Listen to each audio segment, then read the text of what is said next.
she greeted me, but I thought she was being sarcastic. I wasn't. I genuinely wasn't. Because she said, "Vapricha mulishani." I didn't say about preach. I said Bashima Eh, people. Vashima Pepo mulishani. Yeah. Now, which 18, 17-year-olds use the phrase Shima Pepo? My name is Fredrick, My name is Mwelwa. and together. Oh. We didn't supposed to say together. No, like it's Oh, you. it's supposed to be Yeah. together. That was so funny. Yeah. Yeah. Okay, let's get serious. Serious face on. Yeah, they know me as a serious person. I'm that bright light in your life. Okay, let's go. Yeah, let's do this. Okay. My name is Fredrick. My name is Mwelwa. We are the How Kaluluma. did you Are we were supposed to say together? this is how Are we supposed to met? Oh. What's on me? Really? Yeah. I knew way before you I remember. just didn't know. You were in denial, to be specific. You were in denial. You were in denial. I thought I was supposed to go the way I of four. accepted, I processed, and I was just waiting for the Lord to speak to you. Oh, definitely me. He ignored my hi.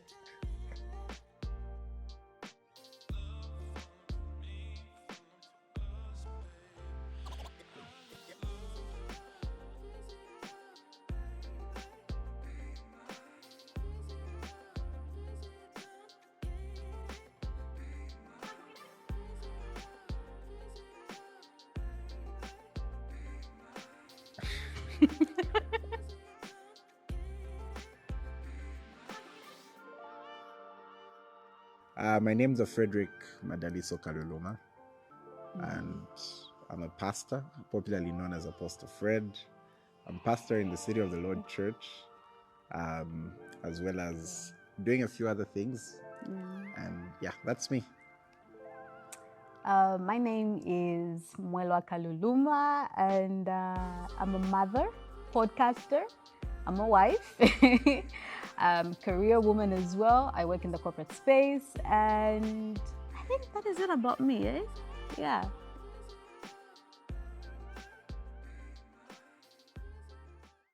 You Okay, go first, so, because your version is shorter. I think she met me before I met her, because Oh yeah. we were at did the talk same about that. primary school, Yes. but I didn't know her. Yeah, you were grades higher than me. I was a few grades higher. Yes. Then I think when she was in high school as well, I was a peer educator, so I went to their school, and I think she knew about me. We heard his name. He was quite popular, and being at an all-girls school, so the minute there is this like trending guy, everybody knows him in the whole, in every classroom, every club, etc. Yeah. Yeah, but then when I was about 17, turning 18, I'd started a movement called the Word Empowerment Movement. Yeah. And so we were scheduled to have a conference from her church. Yes. Yeah, we're scheduled to have a conference from her church. Yeah. And the person who was my vice was part of her church, Vine Assemblies, that is. Yes. And so he invited her to be an usher for the conference. Yes. Yeah. So the day before the conference, I went there to meet Is the the people. day we met, actually. Yeah. Yeah. So the day before the conference. I went there to meet the people. And my first memory of her is... Let's not share that. my first memory of her is... I just looked at this young lady who really needed prayer. Wow. So I went and laid hands on her, and she started crying, so we left her. Yeah, they like left me on the ground crying the whole time. And we moved on. Her version is a bit different. Well, my version is, I remember I was at church that day. Yeah, so we actually met on April 17th. 2013. 2013. That's when we met in person. But of course, his older sister was actually my senior in high school. So I knew the sister, definitely. So when they came to church and I could recognize her, I was having an amazing time. We chatted for a bit. So I didn't know that he was actually the director of the movement, because I was just simply told to say, no, there's another youth group coming through. They'll be doing, having a conference, come and assist us, the place, where everything is kept, etc. So I get there, and then next thing I'm seeing, okay, this young man is walking through a door. So I'm excited, oh, let me go greet him and etc. And he just walks past me, just ignores me. And I had even like stretched out my hand and I'm like, oh, hi, you know, to greet I was him. And he focused was on just the like, Lord. okay, let's go with that. You were focused on the Lord. But I was like trying to greet you. I was being polite. So he just like bypassed me and I'm like, okay, maybe it's the wrong time. You know, maybe it's just not. Because back then, young people were very young, anointed, zealous people. Were very Yeah. interested. They would like walk into a place and not want to talk to people. I didn't want the etc. anointing. You had this whole thing of to the leave. anointment to leave when someone like greets you or just wants to interact with you. So yeah, it just bypassed me and I moved on. Yeah. The And next day, we now came for the conference. And yeah, that day yeah. I do remember her.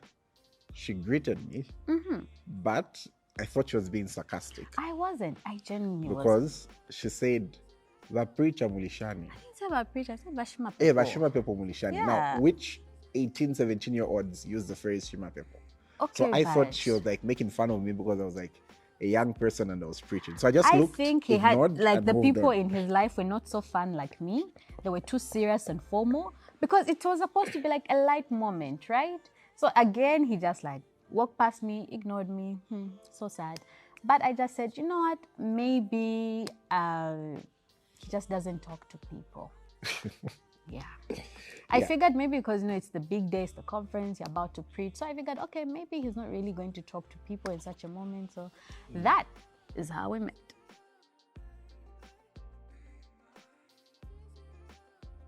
Over to you. Well, so now at that point, she joins our movement. So she's now part of the WhatsApp Yeah, I was group. part of the team. And then I noticed that almost everybody in the team would communicate. They would all talk to me. And she was one of the only people who wasn't. So I was a bit intrigued. Well, I had nothing to say. The moment I reached out to greet him, he ignored me. I figured probably doesn't want to talk to me or something. So I decided to keep a very safe distance. Like, he's walking this way, I'm going the other direction. I just decided to like, stay away, stay away, stay away. So when I joined the group, it was an amazing WhatsApp group. We're all zealous. We'd post so scriptures, I have called her prayer. out in the It was group. I amazing. said, hi, Mwelwa, how come you've never spoken to me? I mean, Exactly. I was used to everyone speaking to me. So Exactly. I think they pampered him too much. So from there on, Yeah. I think That's when we started talking. we via began WhatsApp, talking. Yeah. And honestly, we clicked. So Which is strange. yeah, we just clicked. We were very different. We are different. Yeah, we had different thoughts, and then we clicked. And then there was one conference she was ushering. What? Oh, Yeah. I remember. So I'm walking in, and then I was realized it the third conference that year? I realized that I was distracted. Like I looked at the usher, I'm like, okay. Oh, now I'm making points. I think there was this just amazing beauty by the door. Yeah. So I think that day I was like, okay. And then the first thing that registered in my mind was, I think you have to stay away because I wasn't used to. Yeah, he also didn't greet me that day. Yeah, she was glowing that day, so she was looking really good. So I actually Those who thought, are wondering, I was just an usher in uniform, so nothing special. It was pink. So I thought pink or that in pink at first, I think I thought that maybe I'm like committing a sin because I at some point I was considering going the way of Paul because I thought that's the only way to stay anointed in ministry. You really believe that? I did. Wow. But then Yeah, but you would have really managed the whole Paul thing. yeah. Yeah, he would have really managed because everybody knew him at that time. You're either a mentee, you know, or a colleague.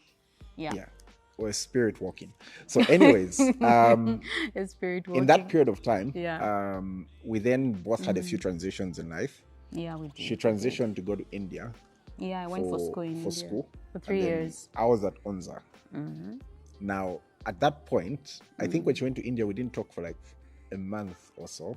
I think this was A month or a few 2 weeks. months. Yeah. Yeah. So I got to India and then like I was just keeping everybody updated. So I've arrived, I'm safe, managed to register, I'm in school now. And she just said, oh, okay, great. And that's how the person just went quiet. Like no text, nothing, just, and that whole time we're like, I wanted you to focus on school. Let's go with that. Let's go with that. So you wanted me to focus on school. So now, yeah. when she was in India, I think that's when I noticed that I was feeling... There was an empty space. Yeah. I I'm realized... missing my joyful presence. Yeah, no, I realized that I think I'm used to this girl. And yeah, I realized that I think I like this girl. So we began like creating schedules to have calls. Now I think the time difference was like 7 or 8 hours. So now it was hard work. 3 or 4, I think. 3 or 4? Yeah, it should have been 3 or 4 In my head, hours. it was 7 or 8. Wow. We started maybe frequently having phone calls and all that kind of stuff. And then when she came back for one holiday, I registered my interest. That was a funny day. And when I did, we met for lunch and she came with a book to ask me questions about my life. Why are we The book is still there. It's in our home right now. I've kept She asked me my goals in life. There were like 20 questions. My spiritual goals, my financial goals, my academic goals. I asked for what his view was concerning family, his background, how he's been raised. In my mind, I was thinking, if you're serious, I need to know everything to see if we're like moving in the same direction. Like, yeah, I know people say I overdid it, but I had a lot of questions. Also, I asked him, because I knew he was very active in ministry and he was very passionate about it. So he always made it a point to say that I'm in full-time ministry. Once I complete my program at UNZA, I'm just going full out for the Lord. So I'm like, okay, I'm still in university. I'm not sure if I'm like going in full-time. So where are you at? So those were the questions I asked, like literally on our very first date. That's first date. I asked him to say, okay, what are your plans? Are you planning to start a church? Are you planning to be in ministry? And he made it clear from day one to say that I'm going to be a pastor. I'm going to pastor a church. And I did that. So it gave me time to like sit and really make a decision, to be like, okay, if we're doing this, Mwelwa, get ready. He's going to be a pastor. You'll be a pastor's wife. So we're going to have ministry as part of everything we do. Yeah. And then she came back from India eventually for good. Yeah. And I graduated. I graduated. I completed the program. By then I'd graduated as well. And then I realized that we had now been talking and the like, but I'd forgotten to ask her out. Actually, I had a dream. And the dream, that funny morning. I woke up from the dream, which was suggesting that, you've not asked her out yet. So I just picked up the phone and asked her out immediately. And then she warned me not to engage her over the phone. Yeah, there's a very high chance you could have just called me and said, hi, guess what? Will you marry me? Okay, let's meet at this place. And, She said yes, but she warned me not to engage over the phone. She told me I could have done it in person. There's going to be a high chance you would have called on the phone again. Yeah, so I just wanted to secure that part. Yeah, so I think that's how you registered your interest, and that's how we got everything started, eh? Yeah.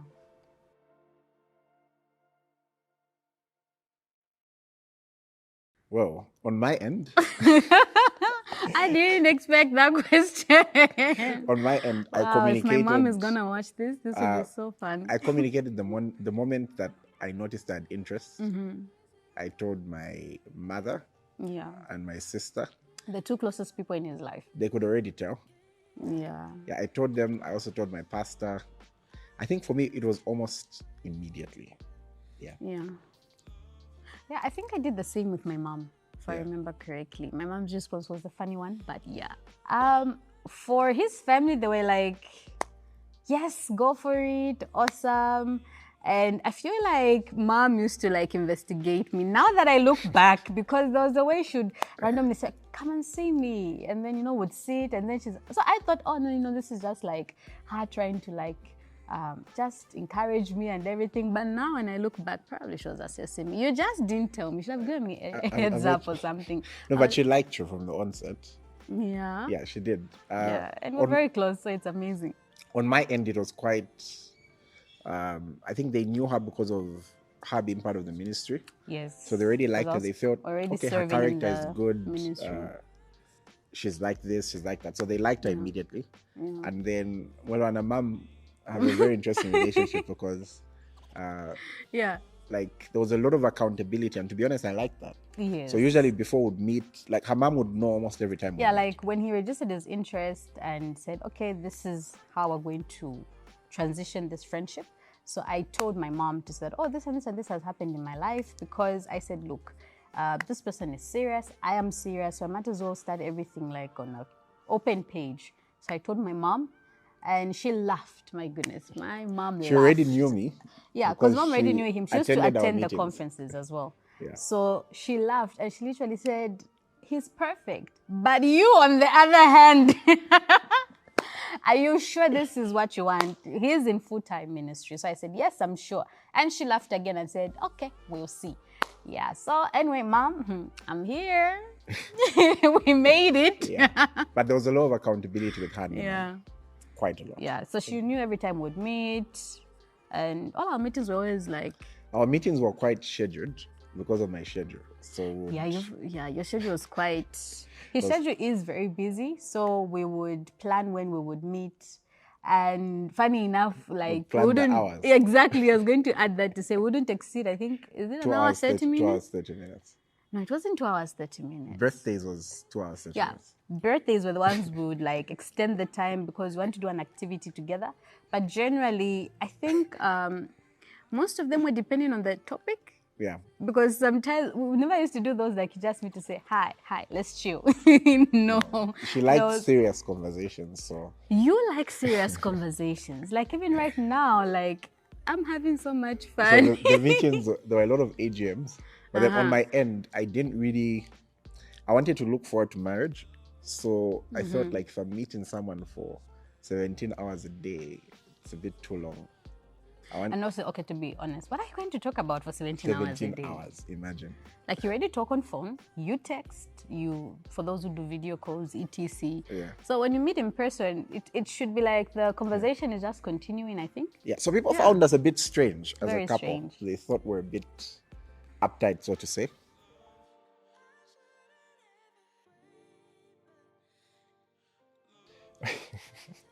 Okay. Oh, we did the whole traditional process first. Yeah, we started with the traditional side of engagement where I reached with my family. Yeah. I think that's one of the few times in my life where I've ever felt nervous. Because nerves of steel. Yeah, for the first time, it felt like something was out of my control. It actually does feel like that because even on my end, nobody ever like really tells you, okay, so A, B, C, D, and I'm someone who likes to know the A, B, C, D process. So it was weird. You're just looking, everybody's busy doing this, doing that. People are like, even like shouting at each other, no, don't put it there. And you're just like, okay, what's going on? And then my team go in, they come out to discuss, and they don't even involve me in the discussion. They just came to do me sign. So we did the traditional side first. Yeah, everything went well. And then after we did that, we then engaged from church. So my pastor, Pastor Dr. Jole, came through. And we did an engagement. The parents were also available to witness. Yes. And it was during the COVID period, if I remember well. Yes, because we got engaged 2020 June. Yes, you're correct. In June. Oh, wow. I've gotten the day right. We reached in May, and then June we had the engagement. We did it from church. It was beautiful. Yeah, although I forgot to ask. Oh yeah, so like the engagement like is happening and everything. So he gets down on one end. I'm like there waiting for, what we all expect as ladies to say, oh, will you marry me? And he's just looking at me with an open book. I thought like, the ring was asking. So I thought... No, you have to say the words. I thought kneeling with the ring meant, will you marry me? And so I'm just seeing someone is just doing a hand like this. And then because I also didn't know what to do with my hands. And then she goes like, you haven't asked. So I said, oh, okay. Will you marry me? And then, she pops out the finger. Yeah, that was the engagement. Yeah, then we went, had an engagement bride or something afterwards. Yeah, he wanted to have a bride. He loves brides, actually. Yeah. So we had a whole bride with our family, friends, everybody was there. It was amazing. And it was crazy. Like, half the church is like, whoa, pastor was dating. Oh, yeah, everybody was like in shock, my goodness. What was funny was people were now texting me like, you know him. You've been there all along, and and they're like, we've never seen a picture. We've never seen. I think she got like 1,000 friend requests that day. In one day. In an hour, like my phone was just buzzing with friend requests. People are like calling me, it's you, like you're the one. I'm like, yes, here I am.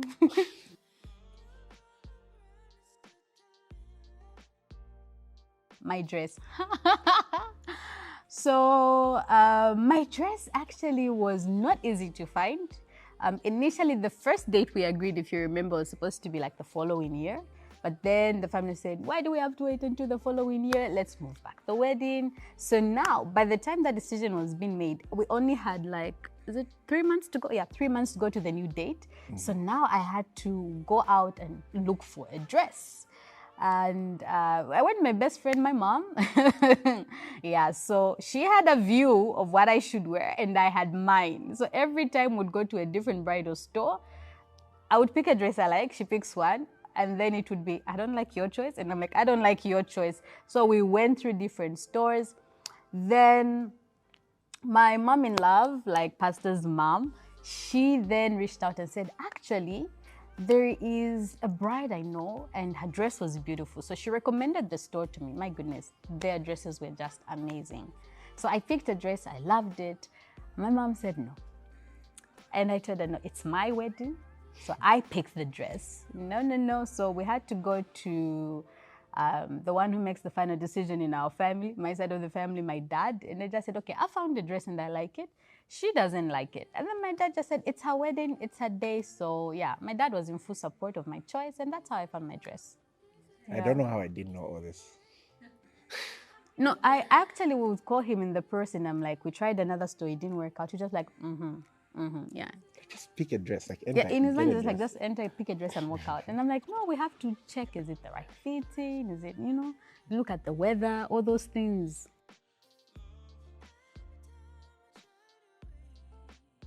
You never told me this part. How was it? That was interesting. Like, I remember I'm standing there and I'm told, look. Then she's coming in, the song I Choose You is playing. Oh, I love that song. To be honest, for a moment, it felt like we're just the two of us. Really? Yeah, and then she comes, and then I think she tries to, something had gone wrong, I think, with her face. So it was like, I don't know. So she's like, yeah, so that, and then she's, that was the part about the wedding preparations. I was like, so she's like, she like starts trying people to don't apologize. prepare us for that. So she starts trying to apologize while walking down the aisle, like, oh, like, sorry about this. I'm like, no. Like, That for me, she was happened? just, yeah. I don't know For me, how she was that just part- looking amazing. So it was Yeah. like, I think I couldn't stop smiling. It's the most I've Yes. ever smiled. all the wedding pictures, like In my for life. the marriage blessing, all of them, he was smiling throughout. Yeah. I think even the video, he was smiling throughout.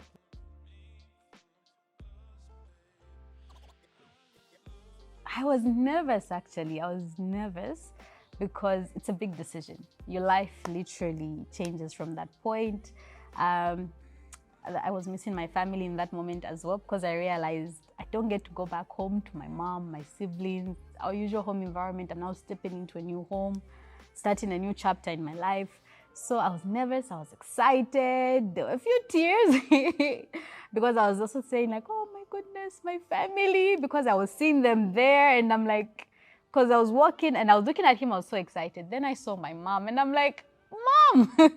So it was everything, all the emotions, I can say, like joy, nervousness, but the biggest thing for me was, it was seeing him smiling, like ready to receive me.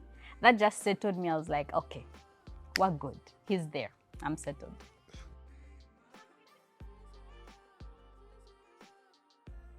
This is your question. So we've to been answer. married for 3 years Uh-huh.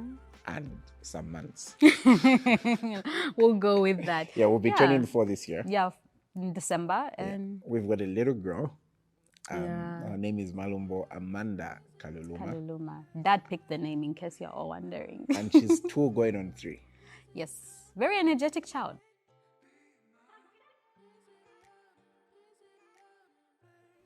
Among other reasons. Okay. I think honest conversations. You love honest conversations. You're the one she's the master of honest conversations. So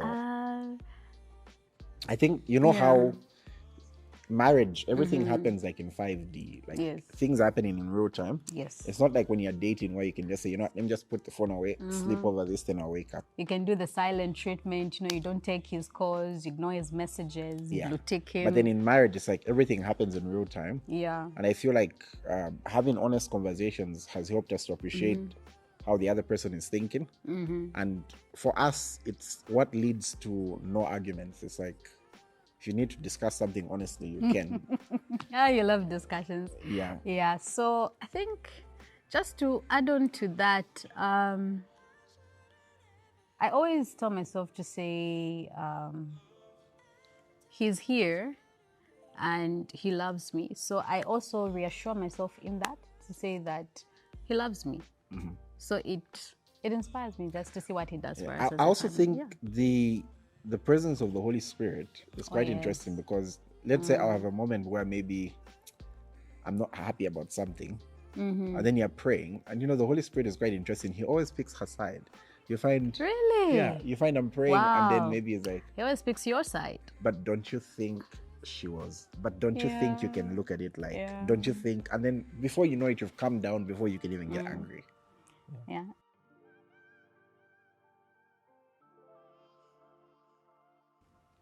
Okay. I think, firstly, for me, looking at the background of our relationship, we both had very clear boundaries in the way we would relate with the other gender. So it was very clear from the onset who the friend is, who's not a friend. And one thing we always agreed on was, if there's a person you're uncomfortable with, you're free to open up and say, I'm not comfortable with this person in your life. And you state your reasons to say, okay, maybe A, B, C, D. I feel the person maybe is a little bit too close, or they don't speak to you in a certain way, etc. So we'd have honest conversations as well. Secondly, we had our clear boundaries set, honest conversations as well. So if there's someone I'm uncomfortable with, or I just feel like, this person's a little bit off, I would tell him about it and say, I'm not too comfortable with this person. And we'll talk about it and work around it and try to see, okay, where is she coming from? Why has she brought this out? Because there are moments where you can think someone is being genuine, and maybe he would notice to say, no, this person actually has different intentions towards you. And I would notice the same, especially that he was always in ministry surrounded by different people. So people come for different purposes. So sometimes I'd be like, there's a way this person was talking to you. She was hinting something. And sometimes you find your friend is not getting it at all. But for me, I'm like, not this person. Like, this one, stay away. They're not here for mentorship, etc. And then also, I think because we are clear on being open and saying, I'm not comfortable with this one. So for me, this is just like me as Mwelwa. I said, if there's anybody my husband is not comfortable with and he gives me his reasons, that's it, the person's out. That's my stance on it. Well, on my end, we did make those things clear. And to be fair, it's actually been very rare that either of us has pointed out someone. I think just few instances. The accountability structures are quite high. Like the way should, let's say, constantly tell her mom where she is. It's like that who now. I'm with, etc. That now transferred to me. So yes, you're my protector. Even when I don't ask for it, I'll be like given a full agenda. Oh, I've now reached here, or now we're there. Now we're starting a meeting and all that. But I do believe that faithfulness, before a person can be faithful to another person, you must be faithful to God. Like when you're faithful to God, and then you're faithful to your own principles, it will be very easy for you to be faithful to another person, because anyone can have the opportunity to elude even accountability structures if they don't have a personal relationship with God. So what I trust the most from what I see in the background is her relationship with God more than anything else. Wow, amazing. Well said.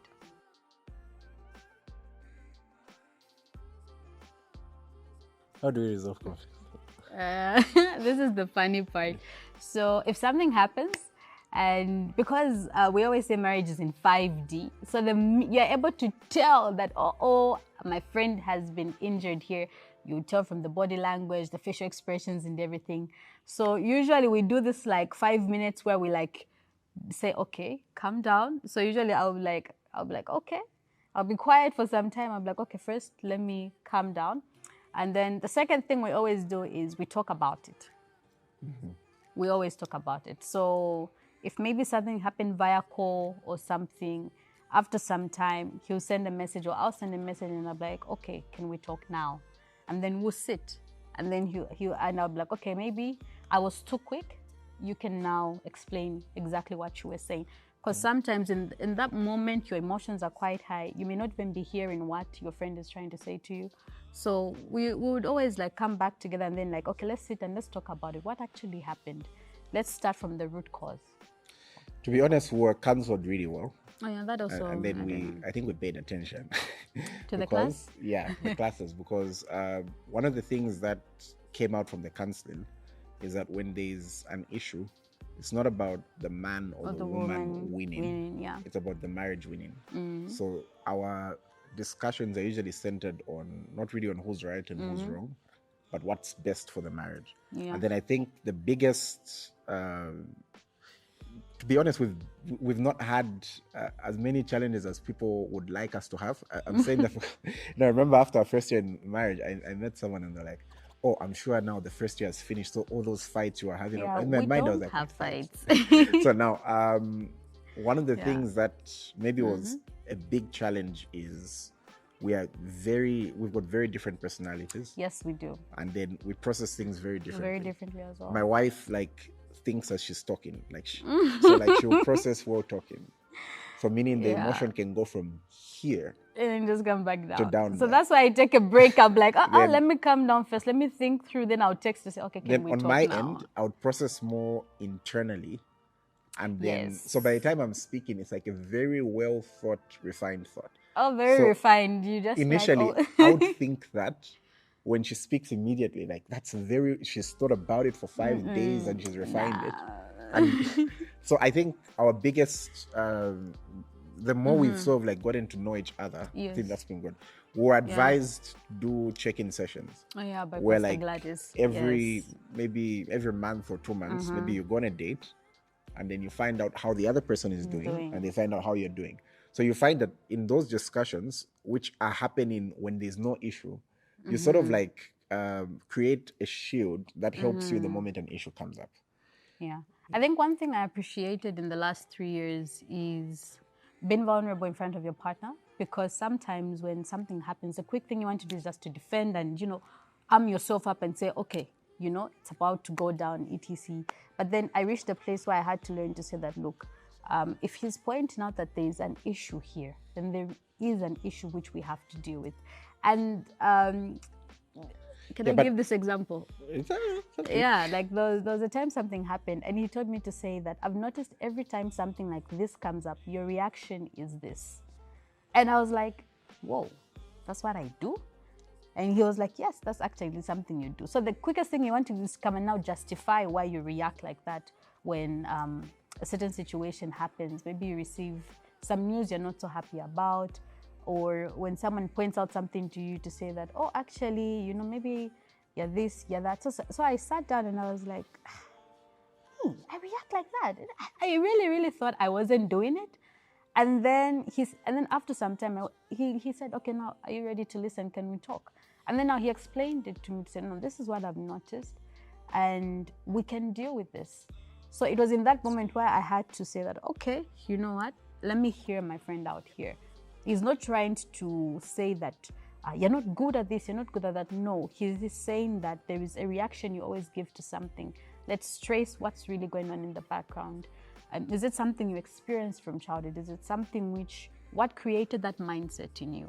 We deal with it from there, because there are times where our lives get so busy, etc. Stuff happens in real time. So if you don't deal with it now, the next time a bigger issue comes up, you react the same way. So, there are times where you hear people, their reaction is they withdraw instead of going to address. Some withdraw and just shut down. And he told me to say, no, we're not supposed to withdraw and shut down. We're supposed to talk about it and fix the situation and deal with it. So it's also coming to that place where you have to accept, say, I can be vulnerable in front of me and I can say that, yes, I do have this weakness that I withdraw when certain situations happen. How can I get better? So I think that really connected us even more, because I began to learn to say that, he has good intentions when he's saying this. He's not trying to raise a fight or trying to find faults with me. Yeah. You're looking shocked. You're looking shocked. That's good.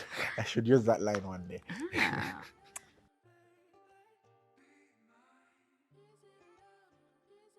Wow, two things I appreciate. His mind. My goodness, he's a genius. The number of times I will call him and I'm like, Pastor, this laptop is not working. And he'll just come and be like, did you try to switch it on? Yeah. So he's a genius. He usually figures out things very quickly. It takes me some time. It's even funny because I'm a student, and so most times you have something will pop up at school and I'll be like, what is this? So I will want to like break it down in stages to get it. But he would just look at it and say, okay, maybe let's try A, B, C, D. And next thing I like at the answer, and I'm like, how did you do that in 5 minutes? I've been looking at this for 3 hours. So number one, I love his mind. My goodness, I tend to say like he's a master strategist. He comes up with amazing ideas, solutions. He's able to see solutions in things which for me, I would be thinking, this is it, like chapwa papenefia pelela. I will even be like, I'm done. I'll even text him to say, I'm done with this. He'll just come and he'll just tell me, okay, let's go back. Let's try to see how we can fix it. Secondly, his heart. He is a giver. He loves to give and he loves everybody. I think it's something which, as a church, as a ministry, we all learn and we all pick up from him, just how much he loves to give to people. We do so many different things at church, corporately, individually. So even just the way he frees up so much time, because we can be at home, someone will call to say, Pastor, I have an issue. And he'll even tell me to say, there's someone we need to help. So it's at a place where he's always just giving to people, be it his time, be it resource. And yeah, so it's his heart and his mind for me. Well, she's very helpful, and which is the whole point of being a helper. I was waiting for you to just come and connect the two. Yeah, as a help meet. In the sense that she really isn't complicated. Like, I'm very simple and straightforward. Life is complicated enough. Like, so you don't need a complicated person. No one wants to like go home to a complicated wife. Honestly. Yeah. Yeah. So she's very helpful with anything that I'm doing. At first, it was a bit difficult because I was very used to processing things. You do things by yourself, like internally and personally. But so I had to learn how to ask him to say, "Can I come in?" Yeah. Because sometimes I would be like thinking ahead of him, and I've even done it, and then he just comes back and says, "Who told you to do it?" But then I think I learned to be more vulnerable and also just to allow her in. So I love how helpful she is. And second, she's very pretty. Wow, I did not expect you to say that. My eyes have seen the goodness of the Lord. Wow, amen. That's so pretty. There are many other stuff, but that's two.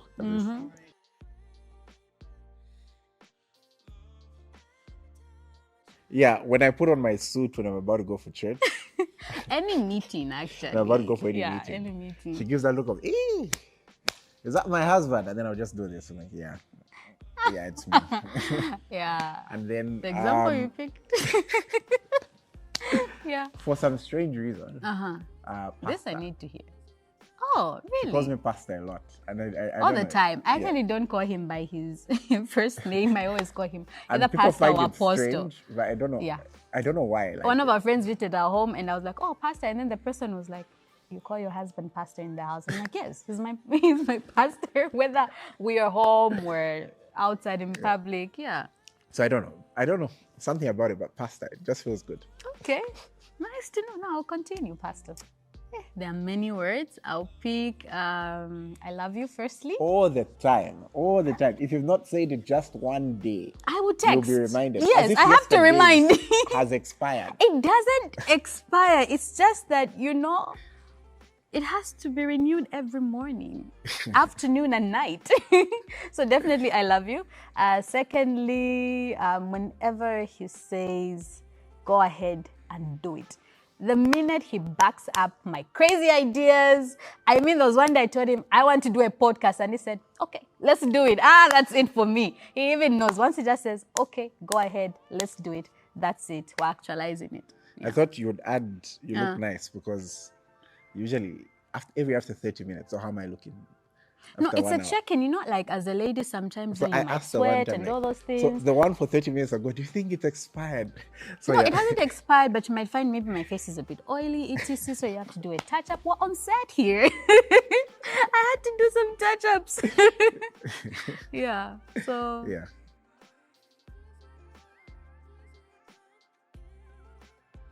Well, I think marriage is very old-fashioned. And Yeah, it's there are principles that are timeless, which you have to apply regardless of the century, regardless of the generation, regardless of the time. And so for us, a lot of the principles that have really helped us are principles like accountability, yes. having safe spaces. So for example, there are certain people that she knows that I'm comfortable with, to the extent that Yeah. if we had a challenge, even if she's not told me about it, I would be okay if she told them and they called me. I have no issue with that. So we've really put in place accountability structures, Yeah. and then also investing in the marriage. So for example, I wasn't necessarily very romantic. I had to learn it. You Yeah. you I was there. romantic in my own way. Yeah, he For example, gave me I didn't know my wife liked dates. I didn't know. Yeah. One time a friend of ours says, you should be taking your wife on a date. And in my head, I'm like, for what? And then we eat nice food at home. At home. And then Which I've cooked. But it's also nice to go out and not be the cook that day. yeah, so I learned something, that you Yeah. can't keep withdrawing from something that you're not investing depositing anything in. So you have to invest Yeah. it. Sometimes, let's say with ministry and work, our schedules will get busy. Oh, yes. Then my wife will send a reminder like, so what are we going to do to invest in our marriage in this period? Yeah, and it's funny, we recently had such kind of a conversation, where like, I think this can be part of my encouragement to you. If you notice there's an issue, I went to him and I said, okay, we're doing well, but I've noticed we no longer have time for each other as a couple. Yes, we've settled the family, everybody is catered for, but what about me as your wife? And I feel like I need also to have some time with you. And he said, I didn't actually realize I hadn't attended to what you need as well. So I reached out and I said, I think I need a bit more time. So let's go on more dates. Let's find fun activities to do together. I know we have different interests, but we try as much as we can find something we can do together. The other thing I was going to say is prayer works. Like, your relationship to God should always be first. Even in marriage, you should spend time to pray together as a couple as well. Yes, I know we have our own individual prayer times, but we try together to come in as a family and spend time to pray, have devotion. We even do that with our daughter, where we sit and we pray together, we worship together. All of these things, they do something to the marriage. It's part of your investment. It's not just the dates, the time, the cute pictures, but even prayer, the word works. And also, one thing I can say is love one another. Yeah. If I may add one more thing, one thing that's really important in our time is you're really going to have to define what you think certain concepts are. So for example, as a man, if you're the head of the house, you really have to define what being the head of the house means. Yes. Does being the head of the house means you're the bully of the house? Does it mean you're the boss? For me, I think being the head of the house means that because I'm the one in charge, I should even be more understanding. I should actually give her a platform to speak, because I can, if I was to go the bullish way, I would overrule it. Yes. And then we also have to understand that as much as the principles are the same, there are some challenges we're facing in our generation which are a bit unique. So for example, navigating the corporate space, navigating being the wife, I don't mean this in a stereotypical way, but like the typical traditional wife, being the typical corporate space wife, being the typical pastor's wife. I think there's a lot around it that needs to be navigated. Yeah.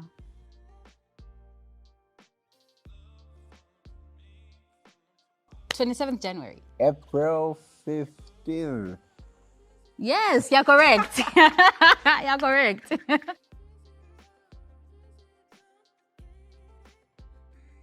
I'm big on celebrating his birthday. My wife, like, if I love to celebrate him. like she shocks me. Like, So now I don't know what to do next year.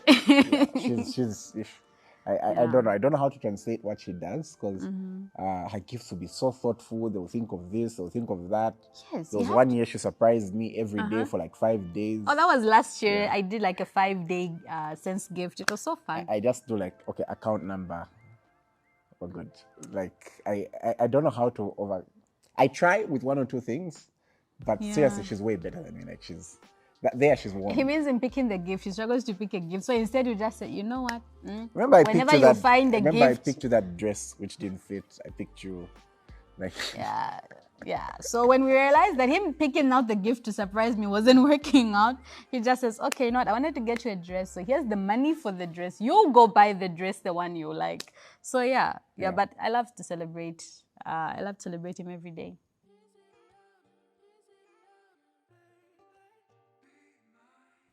No, actually, it isn't. You know, sometimes I can tell her, don't you think you're going too far? You're doing too much, like as in. In honestly, relation to his birthday, I feel like I didn't even like do it this year. Like next year, I'm going big. To be honest, I do feel appreciated by her every day. Yeah. So I'm not like sitting thinking, okay, she needs to do this big thing to prove herself. So like, sometimes when she does what she does, I'll be like, are you really sure? Like. Yeah. Yes, I'm sure. Yeah. So it's your birthday. Let's celebrate. It overwhelms me. Yeah. I'm not so big on that on my end. Like, for me, is there anything that happens? He tries to like bring in a lot of. A perfect birthday for me is probably being home with my family, and I'm good. The only thing I always ask for is a birthday cake, actually. So every year he has to get me a cake. I think that's the only thing I ask for. Yeah, but otherwise, birthdays, I'm always home with my family. My name is Fredrick Kaluluma. My name is Mwelwa, and this is how we met.